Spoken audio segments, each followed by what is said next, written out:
અત્યારે વર્ષ 2017ની અંદર ગુજરાત જાહેર સેવા આયોગ દ્વારા 121 નંબરની જે જાહેરાત આવી એ જાહેરાત જીપીએસસી વર્ગ 1 અને વર્ગ 2 જેમાં આપણે વહીવટી સેવા તરીકે એને ઓળખતા હોઈએ. અહીંયા આખી પરીક્ષા પદ્ધતિ નવા પ્રકારની આવી છે. આ પરીક્ષા પદ્ધતિ જે નવા પ્રકારની આવી એમાં તમે જો તો મેન્સ પરીક્ષાનું માળખું હતું એ પણ બદલી દેવામાં આવ્યું. જે પ્રિલિમ પરીક્ષા છે એની અંદર જે જૂની સિસ્ટમ હતી એ પણ બદલી દેવામાં આવી અને ત્યારબાદ ઇન્ટરવ્યુ જે સિસ્ટમ હતી એ યથાવત રાખવામાં આવી. એટલે અહીંયા જે ગુજરાત જાહેર સેવા આયોગ દ્વારા અત્યારે જે આખું નવું માળખું આપવામાં આવ્યું છે એના અંગેને આપણે શોર્ટમાં એક સમજ લઈશું. પહેલી એક આપણે વાત કરીએ તો જીપીએસસીની અંદર જે પ્રિલિમ પરીક્ષા છે, પ્રિલિમ પરીક્ષાની અંદર બે પ્રકારના પેપર, એક પેપર 1 જેને જનરલ સ્ટડી કે સામાન્ય જ્ઞાનનું ગણીશું, બીજું પેપર 2 એ જે આપેલું છે એને પણ જનરલ સ્ટડી એટલે કે સામાન્ય જ્ઞાનનું ગણીશું. બંને 400 માર્ક્સના પેપર હશે. એ 400 માર્ક્સના પેપરની અંદરથી જે રીતે પરીક્ષા દર વખતે પ્રિલિમ લેવાતી હોય એ મુજબ પ્રિલિમ પરીક્ષા લેવાશે અને એની અંદરથી જે અત્યારે જગ્યા 353 જેટલી આવેલી છે એ ક્લાસ 1 2ની જગ્યાના 10 ગણા કે 15 ગણા પાસ કરશે એ વ્યક્તિ મુખ્ય પરીક્ષા આપશે. અહીંયા જે વ્યક્તિ મુખ્ય પરીક્ષા આપશે એને કુલ 6 પેપર આપવાના થશે. પેપર 1 આપણે ગણીએ તો એ મુખ્ય પરીક્ષાના 6 પેપરની અંદર જે પેપર 1 છે એમાં ગુજરાતી 3 કલાકનું પેપર હશે, બીજું જે પેપર આપેલું છે એમાં અંગ્રેજી એ 3 કલાકનું પેપર હશે, ત્રીજું પેપર આપેલું છે જે નિબંધ આ વખતે નવું છે. તો દરેક પ્રકારના જે પેપર છે એ 150 માર્ક્સના આપવામાં આવેલા છે. એટલે કે અહીંયા નિબંધ ગણીએ તો જે યુપીએસસીની સ્ટાઇલની અંદર કોઈપણ પ્રકારનો એસે લખવામાં આવતો હોય તો આ પ્રકારના જે એસે લખી શકાય એ પ્રકારનું આખું આ એક નવા પ્રકારનું પેપર છે. એટલે કે રેગ્યુલર તમે જો 50 શબ્દ 200 શબ્દ કે 300 શબ્દોનો એસે લખવાની તમે પ્રેક્ટિસ ના કરો તો કોઈપણ રીતે અહીંયા જે જીપીએસસીની પરીક્ષા આપવાની એ વ્યક્તિ મુખ્ય પરીક્ષામાં ક્યારે પાસ થાય નહીં. એ મેરિટ એને બનાવવું હોય તો એ માટે થઈ અને એને જે પ્રેક્ટિસ હોય એ કરતા રહેવું જોઈએ. ત્રીજું જે પેપર આપેલું છે એની અંદર તો સામાન્ય અભ્યાસ માટેના કુલ 3 પેપર જે યુપીએસસીની સ્ટાઇલ છે. યુપીએસસીમાં તમે જો તો 250 માર્કના 3 પેપર આપેલા 4 પેપર આપેલા હોય એ પ્રકારે અહીંયા 150 માર્કના કુલ સામાન્ય અભ્યાસ 1, સામાન્ય અભ્યાસ 2 અને સામાન્ય અભ્યાસ 3 એમ સામાન્ય જ્ઞાન કે જનરલ સ્ટડીના કુલ 3 પેપર 450 માર્ક્સના આપેલા. જે વ્યક્તિનું સામાન્ય જ્ઞાન એટલે કે જનરલ સ્ટડી પાવરફુલ હોય એ વ્યક્તિ જીપીએસસીની પરીક્ષાની અંદર આ વખતે મેરિટની અંદર આવી શકે અથવા તો એ ડેપ્યુટી કલેક્ટર ડીવાયએસપીની જે અલગ અલગ પ્રકારની પોસ્ટ આપેલ છે એની અંદર એ વ્યક્તિ પાસ થઈ શકશે. અહીંયા આપણે મુખ્ય વાત કરીએ તો પ્રિલિમ પરીક્ષા અંદર કયા પ્રકારની બાબતનો સમાવેશ છે તો પ્રિલિમ પરીક્ષા જે આપેલી છે એનું જે પેપર 1 આપેલું છે એ પેપર 1ની અંદર ભારતનો ઇતિહાસ એટલે કે તમે સિંધુ ખીણ સંસ્કૃતિથી શરૂ કરી વૈદિક સંસ્કૃતિ આખી એની અંદર આવી જાય.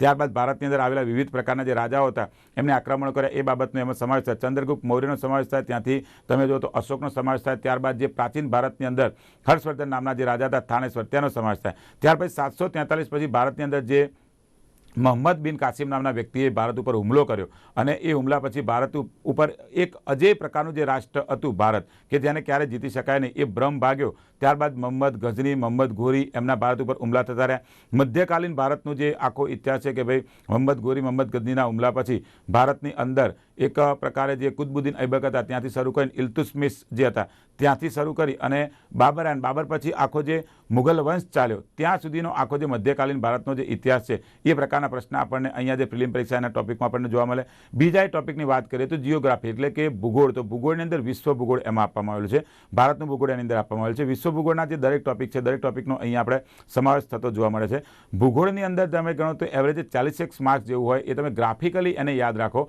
ધારો કે 9 ગ્રહ આપેલા છે તો એમાંથી કયા પ્રકારનો ગ્રહ કાઢી નાખવામાં આવ્યો. તો સૌથી પહેલાં જે પ્લુટો છે એને 8મા 9મા ગ્રહ તરીકે કાઢી નાખવામાં આવ્યો અને ઇન્ટરનેશનલ ઓસ્ટ્રોલોજીકલ યુનિયન જે છે એને કુલ 8 જ ગ્રહને માન્યતા આપી એને રાખવામાં આવે. અહીંયા મૂળ એની સિક્વન્સ કે ભાઈ ગ્રહ હોય તો એને ચડતા ક્રમમાં ઉતરતા ક્રમમાં ગોઠવવામાં આવતા હોય એ પ્રકારના પ્રશ્ન આવતા હોય. મુખ્ય એક આપણે વાત કરીએ તો ભાઈ જીપીએસસીની અંદર આપણે જોઈએ તો અગાઉની જે પરીક્ષામાં હતો તો પ્રશ્ન પૂછાયેલા હતા કે ભાઈ 2007ની પરીક્ષા અને 2002માં કે ભાઈ સૂર્યથી નજીકનો ગ્રહ કયો અથવા તો પૃથ્વીથી સૌથી નજીકનો ગ્રહ કયો, સૂર્યથી નજીક બુધ અથવા તો પૃથ્વીની નજીક આપણે જોઈએ તો ત્યાં શુક્ર હતો. આ પ્રકારના જે પ્રશ્ન છે એ દરેક પ્રકારના પ્રશ્નોનો ત્યાં આપણને સમાવેશ થયેલો જોવા મળતો હોય. બીજી એક આપણે ત્યાં વાત કરીએ તો જે ઇતિહાસ ભૂગોળની સાથે એમને જે નવો ટોપિક આપણને આપેલો છે તો કે પેપર 1 અને 2ની જે આપણે વાત કરીએ તો જે પેપર 2 આપેલું છે એ પેપર 2માં સાંસ્કૃતિક વારસો એ સાંસ્કૃતિક પેપર 1ની અંદર જે સાંસ્કૃતિક વારસો છે એ જે સામાન્ય અભ્યાસનું પેપર 1 2 આવે તો એ મેન્સ પરીક્ષાના પેપર 2માં આ વસ્તુનો સમાવેશ થતો હોય જે પ્રિલિમની અંદર અહીંયા આપવામાં આવેલું છે. એટલે એક જ વસ્તુની મહેનત કરવાથી એક વખત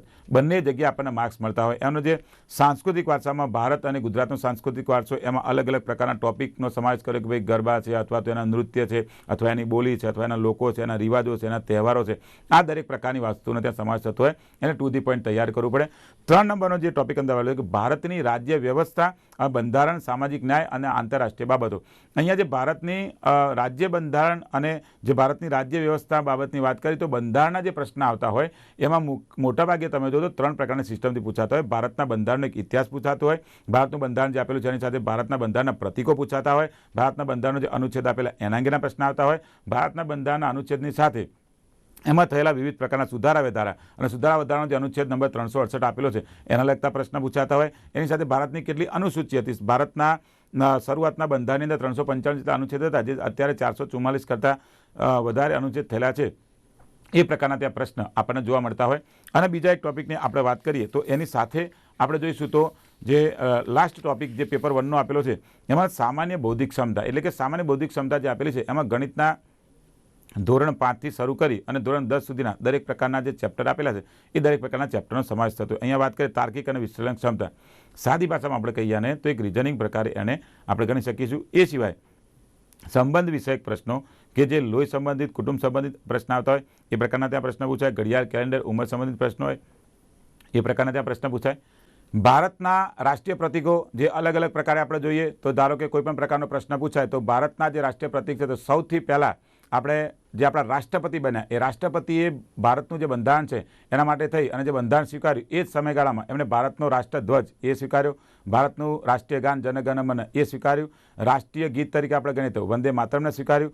ત્યારબાદ આપણે વાત કરીએ તો ભારતનો પ્રમાણ સમય જે આપેલો છે બરાબર કે અલ્હાબાદ વારાણસી ઉપરથી પસાર થતો હોય તો એને ઇન્ટરનેશનલ લેવલે જે સમયગાળો સ્વીકારવામાં આવે એમાં ભારતની પ્રમાણ સમય રેખા તરીકે પણ એ બાબતને સ્વીકારવામાં આવી. બીજી એક આપણે વાત કરીએ તો ભારતના અલગ અલગ પ્રકારના જે રાષ્ટ્રીય પ્રતીકો સ્વીકારવામાં આવ્યા એની અંદર દરેક રાષ્ટ્રીય પ્રતીકનો એક ચોક્કસ આપણને એક સંદેશ આપવામાં આવતો હોય. એ રાષ્ટ્રીય પ્રતીક એ પ્રકારનું હોય કે ભારતની દરેક પ્રકારની જે રાષ્ટ્રીય મિલકત હોય કે જેને આપણે લોકશાહીની દ્રષ્ટિએ ગણીએ તો એ દરેક પ્રજાની મિલકત કહેવાતી હોય. એની પર એનો એક સિમ્બોલ હોય. ધારો કે કોઈ પણ પ્રકારનો આજે પોસ્ટની અંદર કોઈ પત્ર લખાયો હોય તો ભારતની રાષ્ટ્રીય મુદ્રા જેવાનો સિક્કો વાગતો હોય, કોઈ પણ ગવર્મેન્ટ ઓફિસર હોય અને એ પોતે સિગ્નેચર કરતા હોય તો તમે જોશો કે ભાઈ ભારતનું જે રાષ્ટ્રીય ચિહ્ન છે જેની અંદર 4 સિંહની મુખાકૃતિ આવેલી છે, એની નીચે આપણે જોઈએ 4 બાજુ અશોક ચક્ર આવેલું છે, એની નીચે ભારતનું રાષ્ટ્રીય વાક્ય સત્યમેવ જયતે લખેલું છે. તો આ પ્રકારે આવા જે આપણા રાષ્ટ્રીય પ્રતીકો છે એની સાથે આપણે સન્માનની દ્રષ્ટિએ જોતા એટલે ભારતની અંદર કોઈ પણ પ્રકારની પરીક્ષા લેવાય, એ બેન્કિંગની પરીક્ષા હોય, યુપીએસસીની પરીક્ષા હોય, જીપીએસસીની પરીક્ષા હોય, ગુજરાત ગૌણ સેવા પસંદગી મંડળની પરીક્ષા હોય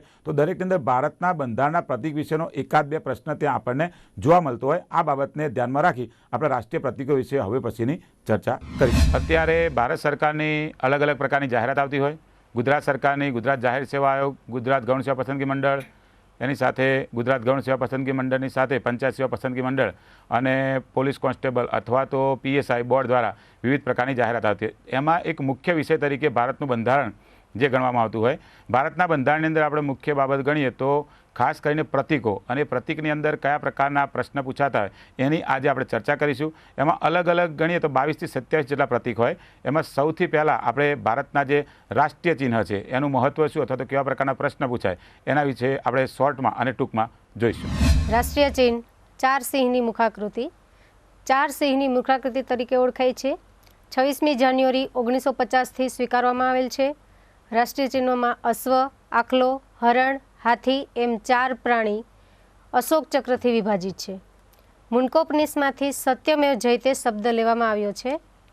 કમળના આસન ઉપર 4 સિંહોની મુખાકૃતિ મૂકવામાં આવેલ છે. 4 સિંહની મુખાકૃતિ તરીકે જે રાષ્ટ્રીય ચિહ્ન આપણું ઓળખાય છે તેની અંદર જે આખલો એની પાછળ આવેલો છે, જે અશ્વ એની સાથે જે પાછળ જે દેખાતા નથી એ હરણ અને હાથી, આ 4ની અંદર દર વખતે પરીક્ષામાં ઓપ્શન આપેલો હોય કે કયા પ્રકારનું પ્રાણી છે અથવા તો કયા પ્રકારનું પ્રાણી નથી. આ પ્રકારના પ્રશ્ન પરીક્ષામાં વારંવાર આવતા હોય. એના અંગેનું બીજું એક જે રાષ્ટ્રીય ચિહ્ન છે એના વિશેની આપણે આગળ હવે ચર્ચા કરીએ. ભારતની રાષ્ટ્રીય મુદ્રા જેને રૂપિયા તરીકે આપણે ઓળખતા હોઈએ, રૂપિયો એટલે એ ભારત આઝાદ થયા પછી 60 વર્ષ પછી અલગથી એક પ્રકારની ઓળખ મળી. એની અંદર જે સૌથી પહેલાં આજથી 600 વર્ષ પહેલાં શેરશાહ સૂરી નામના જે બાદશાહ હતા એને સૌથી પહેલાં ભારતની અંદર રૂપિયો બહાર પાડેલો. એ જમાનામાં જે રૂપિયો છે એ 2 નામથી ઓળખાતો. મુસ્લિમ વ્યક્તિ છે એને રૂપૈયા તરીકે ઓળખતા, હિન્દુ વ્યક્તિ છે એને રૂપકમ તરીકે ઓળખતા. જેમ સમય પસાર થતો ગયો તેમ બંને પ્રકારની જે વસ્તુ હતી એનો અભ્રંશ શબ્દ ભેગો થઈ અને બંનેમાંથી રૂપૈયા અને રૂપકમ એમાંથી એક નવો શબ્દ રૂપિયો બન્યો, જે આજે ભારત ખંડની આજુબાજુ આવેલા જે ભારતના પાડોશી દેશ છે એની અંદર પણ એ રૂપિયા તરીકે જ ઓળખાય છે. રૂપિયો જે છે વર્ષ 2010માં એને આંતરરાષ્ટ્રીય ચિહ્ન સ્વરૂપે બગડા ઉપર 2 લીટી એ પ્રકારે સિમ્બોલથી એક ચોરસ સિસ્ટમની અંદર કે ડિજિટલ સ્વરૂપે એને સ્વીકારી શકાય એ ભારતની પૌરાણિક બાબતો, સાંસ્કૃતિક બાબતો, ભારતનો રાષ્ટ્રીય ધ્વજ એ પ્રકારની વસ્તુનો સમાવેશ થાય એ પ્રકારે રૂપિયાનું જે ચિહ્ન છે એ ડિજિટલ સ્વરૂપે બનાવવામાં આવ્યું અને એ જે રૂપિયો છે એ 600 વર્ષ પછી ભારતની એક રાષ્ટ્રીય મુદ્દા તરીકેની આંતરરાષ્ટ્રીય કક્ષાએ ઓળખ બની. ભારતનો રાષ્ટ્રધ્વજ તિરંગો. રાષ્ટ્રધ્વજને આપણે તિરંગા તરીકે ઓળખીએ છીએ, જેમાં 3 રંગો છે. કેસરી રંગ એ બલિદાનનું પ્રતીક છે, જે આપણને શક્તિ પ્રદાન કરે છે. સફેદ રંગ પવિત્રતાનું પ્રતીક છે, શાંતિનું પ્રતીક છે. લીલો રંગ સમૃદ્ધિનું પ્રતીક છે. રાષ્ટ્રધ્વજની લંબાઈ અને પહોળાઈનો ગુણોત્તર 3:2 છે. ભારતનો રાષ્ટ્રધ્વજ વિશ્વમાં સૌ પ્રથમવાર મેડમ ભીખાઈજી કામાએ જર્મની દેશના બર્લિન શહેરમાં સૌ પ્રથમ ફરકાવ્યો હતો. ભારતના રાષ્ટ્રધ્વજને રાષ્ટ્રીય ધ્વજ તરીકે 22/7/1947ના દિવસે સ્વીકારવામાં આવ્યો હતો. ભારતના રાષ્ટ્રધ્વજની વચ્ચે અશોક ચક્ર આવેલું છે. આ અશોક ચક્રમાં 24 આરા દર્શાવેલા છે.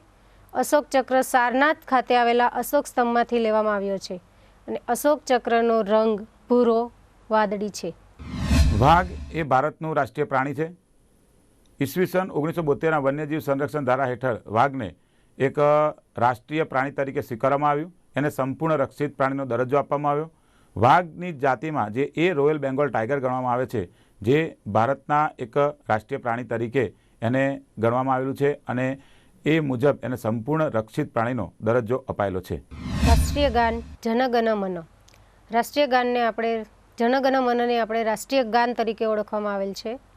રવિન્દ્રનાથ ટાગોર દ્વારા આ રાષ્ટ્રીય ગાનની રચના થયેલ છે. જનગણ મન ગીતને સૌ પ્રથમ કલકત્તામાં ગાવામાં આવેલું હતું. તારીખ 27/11/1911ના રોજ કલકત્તાના કોંગ્રેસ અધિવેશનમાં જનગણ મનને સૌ પ્રથમવાર ગવાયું હતું. રાષ્ટ્રીય ગાનને 52થી 56 સેકન્ડમાં પૂરું કરવાનું હોય છે. ક્યારેક કોઈ વિશિષ્ટ સંજોગોમાં રાષ્ટ્રીય ગાનને 20 સેકન્ડમાં પણ પૂર્ણ કરવામાં આવે છે. રાષ્ટ્રીય ગાન ગવાતું હોય ત્યારે દરેક ભારતીય નાગરિક વ્યક્તિએ ફરજિયાત સન્માન સાથે ઊભા થઈ અને રાષ્ટ્રીય ગાનનું સન્માન કરવાનું હોય છે. જનગણ મન સૌ પ્રથમવાર બંગાળ ભાષામાં રચવામાં આવ્યું હતું. ત્યારબાદ તેમને અંગ્રેજી ભાષામાં ભાષાંતરિત કરવામાં આવ્યું અને ત્યારબાદ તેમને હિન્દી ભાષામાં ભાષાંતરિત કરવામાં આવ્યું હતું. જનગણ મનના કુલ 5 પદમાંથી માત્ર પ્રથમ પદને જ રાષ્ટ્રીય ગાન તરીકે સ્વીકારવામાં આવેલ છે. જન મન ગણ ગીતને સૌ પ્રથમવાર તત્વબોધિની નામની પત્રિકામાં છાપવામાં આવ્યું હતું. રાષ્ટ્રીય રમત હોકી. ભારતની રાષ્ટ્રીય રમત હોકી છે. ભારતે અત્યાર સુધી હોકીમાં 8 ગોલ્ડ મેડલ મેળવેલા છે. હોકી ધ્યાનચંદના કારણે જગમશહૂર બની છે અને ભારતની આઝાદી બાદ હોકીને રાષ્ટ્રીય રમત તરીકે સ્વીકારવામાં આવેલ છે. હોકીના જાદુગર તરીકે આપણે ધ્યાનચંદને ઓળખીએ છીએ. ધ્યાનચંદના જન્મદિવસ 29 ઓગસ્ટને રાષ્ટ્રીય ખેલ દિવસ તરીકે પસંદ કરવામાં આવ્યો છે. રાષ્ટ્રીય ખેલ દિવસે બધા જ રમતવીરોના રાષ્ટ્રીય એવોર્ડ ભારતભરમાં જે તે વિભાગોમાંથી વહેંચવામાં આવે છે. કમળ. કમળ એ આપણું રાષ્ટ્રીય ફૂલ છે. કમળને રાષ્ટ્રીય ફૂલ તરીકે એટલા માટે સ્વીકારવામાં આવ્યું કે ભારતની કોઈપણ પ્રકારની સાંસ્કૃતિક બાબતમાં તમે જોશો તો દરેક જગ્યાએ તમને કમળનું એક પ્રતીક તરીકે અથવા તો પૌરાણિક બાબતો અને સાંસ્કૃતિક બાબતોમાં આપણને કમળ જોવા મળશે. બીજું એક કે કમળ જે છે એને એક પવિત્ર ફૂલ તરીકે પણ ગણવામાં આવતું અને કમળ જે છે એ પૌરાણિક બાબતોની અંદર કોઈ એક વ્યક્તિનું મસ્તક હોય એવા બુદ્ધિશાળી તરીકે ગણી શકાય એ પ્રકારની સાથે ગણવામાં આવ્યું હતું. એટલે કમળ જે છે એ ભારતના રાષ્ટ્રીય ફૂલ તરીકે તેને સ્વીકારવામાં આવ્યું. ભારતના રાષ્ટ્રીય પક્ષી મોર. ભારતના રાષ્ટ્રીય પક્ષી તરીકે મોર જે છે એને ઈસવીસન 1972માં વન્યજીવ સંરક્ષણ ધારા હેઠળ સંપૂર્ણ રક્ષિત પક્ષી તરીકે જાહેર કરવામાં આવેલું છે. મોરને જે ભારતનું રાષ્ટ્રીય પક્ષી રાખ્યું છે એના માટેના બે મુખ્ય કારણ ગણી શકાય. એક કારણ એ કે મોર જે હોય એ પોતાના દુશ્મનને ક્યારેય જીવતો છોડતો નથી. બીજી એક વાત કરીએ કે જે મોર હોય એ મોરની બીજી બાબત એ છે કે હંમેશા એને સુશોભન ગમતું હોય અને ઉચ્ચ સ્થાન ઉપર જ બેસતો હોય. જ્યારે ભારતનું રાષ્ટ્રીય ચિહ્ન જે કોઈપણ પ્રકારનું હોય એની અંદર રાષ્ટ્રીય ચિહ્નની અંદર કોઈ રાષ્ટ્રીય ચિહ્નની સાથે પશુ પક્ષી કે પ્રાણી આવતા હોય ત્યારે જે ભારતના રાષ્ટ્રીય પક્ષી તરીકે મોર છે એ મોરની આ બંને લાક્ષણિકતાઓ ત્યાં ગણવામાં આવેલી છે. બીજી એક આપણે વાત કરીએ તો મોર સમગ્ર ભારતમાં કોઈ પણ જગ્યાએ જમ્મુ કાશ્મીરથી લઈને કેરળ સુધી અને ગુજરાતથી લઈને આસામ સુધી દરેક જગ્યાએ જોવા મળતો હોય અને સુશોભનની એક યોગ્ય વસ્તુ તરીકે જો ઉદાહરણ એનું આપવામાં આવે તો એક મોર આવતો હોય. બીજું ભારતની પૌરાણિક બાબતો અને માંગલિક બાબતોની અંદર મોરનું ખૂબ જ મહત્વ રહેલું છે. કેરી એ આપણું રાષ્ટ્રીય ફળ છે. કેરીને રાષ્ટ્રીય ફળ તરીકે સ્વીકારવામાં એટલામાં આવેલું છે કે સમગ્ર ભારતની અંદર કોઈપણ જગ્યાએ કેરી આપણને જોવા મળે છે. બીજી એક વાત કે કવિ કાલિદાસ જેમણે કેરી અંગે ઘણી બધી કવિતાઓ સંસ્કૃત ભાષાની અંદર લખેલી છે. ભારતના જે બાદશાહ અકબર હતા એમને 1 લાખ જેટલા આંબાઓ રોપાવ્યા હતા અને સમગ્ર વિશ્વની અંદર કેરી એક એવું મૂળ ફળ છે કે જે ભારતની અંદર જ આંબો ઉગે. તમે અન્ય કોઈ જે યુરોપના દેશ હોય એમાં જોશો તો ભારત પ્રકારના કોઈ જગ્યાએ આંબા જે હોય એવા પ્રકારના જોવા ના મળતા. એટલે કે મૂળ ભારતની પેદાશ ગણી શકાય એ પ્રકારની આપણી પૌરાણિક બાબતોની અંદર વૈદિક યુગની અંદરની જે પુસ્તકો લખાયેલી હતી એમાં પણ આંબો જે છે એ આંબો એક પુરાણા એક વૃક્ષ તરીકે એનો ઉલ્લેખ જોવા મળે. એટલે સમગ્ર ભારતની અંદર કેરી જે છે એને એક રાષ્ટ્રીય ફળ તરીકે સ્વીકારવામાં બંધારણ દ્વારા આવેલું છે. ભારતનું રાષ્ટ્રીય વૃક્ષ વડને ભારતના રાષ્ટ્રીય વૃક્ષ તરીકે ગણવામાં આવે છે. તેનું મુખ્ય કારણ એ કે ભારતની માંગલિક પ્રસંગ હોય, કોઈપણ પ્રકારનો ભારતની પૌરાણિક બાબતો હોય અને ભારતની કોઈપણ જે વૈદિક સમજ એટલે કે વૈદિક સમયગાળાની જે બાબત છે એમાં વડને એક આશ્રય સ્થાન તરીકે ગણવામાં આવેલું છે. આ બાબતથી ભારત જે છે એ આપણા રાષ્ટ્રીય વૃક્ષ તરીકે સ્વીકારવામાં આવ્યું. રાષ્ટ્રીય જળચર પ્રાણી ડોલ્ફિનને રાષ્ટ્રીય જળચર પ્રાણી તરીકે ગણવામાં આવ્યું છે. ડોલ્ફિન એક શાકાહારી માછલી છે. તે ભારતના દરિયા કિનારાની અંદર દરેક જગ્યાએ જોવા મળે છે અને મુખ્યત્વે ડોલ્ફિન જે છે એક બુદ્ધિશાળી માછલી તરીકે એને દુનિયાની અંદર ગણવામાં આવતી હોય તે ભારતનું રાષ્ટ્રીય જળચર પ્રાણી તરીકે તેને સ્વીકારવામાં આવેલ છે. રાષ્ટ્રીય નદી ગંગા હિમાલયમાંથી નીકળે છે, ઉત્તરાખંડ રાજ્યમાંથી નીકળે છે, ગંગોત્રી શિખરમાંથી નીકળે છે, જે ભારતની જીવાદોરી સમાન ગણાય છે અને ભારતની સૌથી લાંબામાં લાંબી વહેણની દ્રષ્ટિએ ગંગા નદી ગણાય છે, જે પવિત્ર નદી ગણાય છે અને ભાગીરથીના નામથી પણ ઓળખાય છે. ભારતનું રાષ્ટ્રીય ગીત વંદે માતરમ છે. રચનાકાર બંકિમચંદ્ર ચટ્ટોપાધ્યાય. સૌ પ્રથમવાર કલકત્તા કોંગ્રેસ અધિવેશનમાં ગાવામાં આવ્યું છે અને માનવ સંસાધન મંત્રાલયે 7મી સપ્ટેમ્બર 2006થી શાળામાં ગાવા માટે એમને મંજૂરી આપેલી છે. જે રાષ્ટ્રીય ગીત છે તે આનંદ મઠ નવલકથામાંથી લેવામાં આવેલ છે. રાષ્ટ્રીય સ્મારક ઇન્ડિયા ગેટને રાષ્ટ્રીય સ્મારક તરીકે સ્વીકારવામાં આવેલું છે. ઇન્ડિયા ગેટ જે છે એ અંગ્રેજો દ્વારા બંધાવવામાં આવ્યો હતો અને આજે પણ એને ભારતના એક હેરિટેજ સ્થળ તરીકે પણ ગણવામાં આવે છે. અને ઇન્ડિયા ગેટને રાષ્ટ્રીય સ્મારકની સાથે એની બાજુમાં આવેલ અમર જ્યોત જવાન જે છે તેને પણ ગણવામાં આવે છે. અને 1971થી ત્યાં જે સૈનિકો એટલે કે શહીદ થયેલા ભારતના કોઈ પણ સૈનિક હોય એની યાદમાં એ જ્યોત જલતી રાખવામાં આવેલ છે. હેરિટેજ પ્રાણી એશિયાઈ હાથીને ભારતના હેરિટેજ પ્રાણી તરીકે ગણવામાં આવેલ છે. એશિયાઈ હાથી જે છે એ જે તે સમયગાળાની અંદર જે આફ્રિકન હાથી છે એના કરતાં અલગ પડતા અને સમગ્ર એશિયાની અંદર જ માત્ર જોવા મળતા હાથી છે. એશિયાઈ હાથી જે હોય એનો દાંત જે હોય દંતશૂળ એ સીધા પ્રકારના હોય છે. આફ્રિકન હાથી કરતાં એ અલગ પ્રકારના હોય છે અને તેને ભારતના હેરિટેજ પ્રાણી તરીકે તેની ગણના કરવામાં આવેલી છે. ભારતનો રાષ્ટ્રીય પુરસ્કાર ભારત રત્ન ગણવામાં આવે છે. ભારત રત્ન એક એવા પ્રકારનો એવોર્ડ છે કે જેની અંદર કોઈ પણ પ્રકારની રકમ ઇનામમાં આપવામાં આવતી નથી. છતાં પણ ભારતની અંદર જે કોઈ વ્યક્તિએ ભારતનું નામ ઇન્ટરનેશનલ કક્ષાએ અને ભારતની અંદર રહીને કોઈપણ પ્રકારનો એવો પ્રચાર કર્યો જેનાથી દરેક વ્યક્તિને કંઈક શીખવા મળ્યો એવી વ્યક્તિઓ માટે થઈ અને ભારત રત્ન આપવામાં આવતો હોય. ભારત રત્ન આપવા માટેના કોઈપણ વર્ષે આટલો આપવો જેવો કોઈ નિયમ નથી. ગમે તે વર્ષે 2, 3, 4, 5 એ સરકાર જે નક્કી કરે એ મુજબ એની ભલામણ મુજબ આપી શકાતા હોય. ભારત રત્ન ઘણી વખત એવું બનતું 5 થી 7 વર્ષ સુધી પણ આપવામાં આવતો નથી. એનું કારણ એટલું હોય કે એ વર્ષે કોઈ યોગ્ય વ્યક્તિ જો યોગ્ય એવું કાર્ય ના કર્યું જેનાથી ભારતનું નામ રોશન થયું અથવા તો ભારતના વ્યક્તિઓને વધારે પ્રમાણમાં કંઈ શીખવા ના મળ્યું અથવા કોઈ યોગ્ય એવું ના હોય તો એ સમયગાળા દરમિયાન આપવામાં આવતો નથી. ભારત રત્ન લાસ્ટ અટલ બિહારી વાજપેયી અને જે મદન મોહન માલવીય હતા એમને આપવામાં આવ્યો હતો. ત્યારબાદ નવો આ વર્ષમાં કોઈને ભારત રત્ન આપવામાં આવેલો નથી. ભારત રત્ન જે છે એના માટે પીપળાનું જે પાંદડું છે એની અંદર 2 પ્રકારના ચિહ્ન આપેલા છે. એક બાજુ પીપળાના પાંદડાની અંદર જે સૂર્ય છે એ સૂર્યનું ચિહ્ન આપેલું છે અને બીજી બાજુ જે પીપળાનું પાંદડું આપેલું છે એની અંદર ભારતની જે રાષ્ટ્રીય મુદ્રા જેને આપણે કહીએ છીએ એ પ્રકારે રાષ્ટ્રીય મુદ્રાનું ચિહ્ન આપેલું છે. ભારત રત્ન 1954થી આપવાની શરૂઆત થઈ. શરૂઆતની અંદર જે રાજગોપાલાચારી હતા એમને અને એમની સાથે જે બીજા ડૉક્ટર સર્વપલ્લી રાધાકૃષ્ણ હતા આ 2 વ્યક્તિને ભારત રત્ન આપવામાં આવ્યો હતો.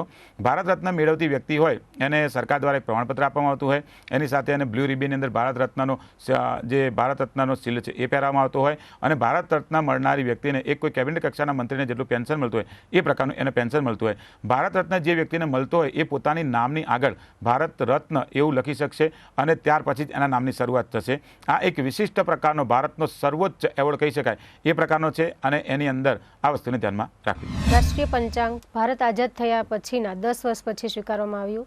ભારતનું રાષ્ટ્રીય પંચાંગ 22મી જુલાઈ 1957ના દિવસે અધિકૃત સ્વરૂપે સ્વીકારવામાં આવ્યું છે. ભારતના રાષ્ટ્રીય કેલેન્ડરમાં 2 પંચાંગનો સમાવેશ કરવામાં આવે છે, ગ્રેગોરિયન પંચાંગ એન્ડ શક સંવત.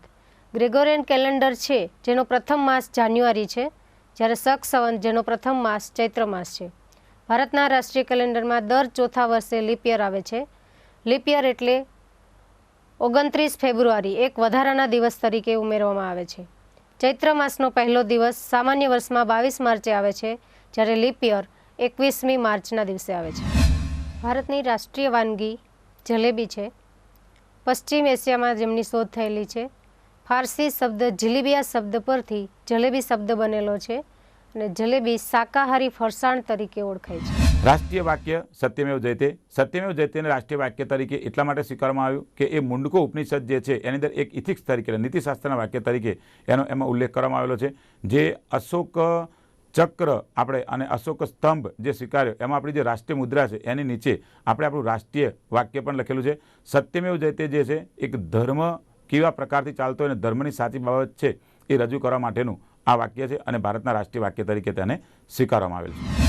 ભારતની રાષ્ટ્રીય ભાષા તરીકે હિન્દી દેવનાગરી લિપિને ગણવામાં આવે છે અને ભારતની રાષ્ટ્રીય ભાષા તરીકે જે આપણો અનુચ્છેદ 351 આપેલો છે એની અંદર પણ એની જોગવાઈ કરેલી છે કે ભારતની અંદર કોઈપણ જગ્યાએ જે કેન્દ્ર સરકારના વિભાગ આવેલા હોય, ધારો કે બેન્કિંગ આવેલું અથવા તો અન્ય કોઈ CRPF અથવા તો કોઈ એરફોર્સ, આર્મી, નેવી અથવા તો મિલિટરી, એ દરેક જગ્યાએ તમે જો તો ભારતની દરેક વ્યક્તિ હોય એ મોટાભાગે હિન્દીમાં વાતચીત કરતી આપણને જોવા મળતી હોય.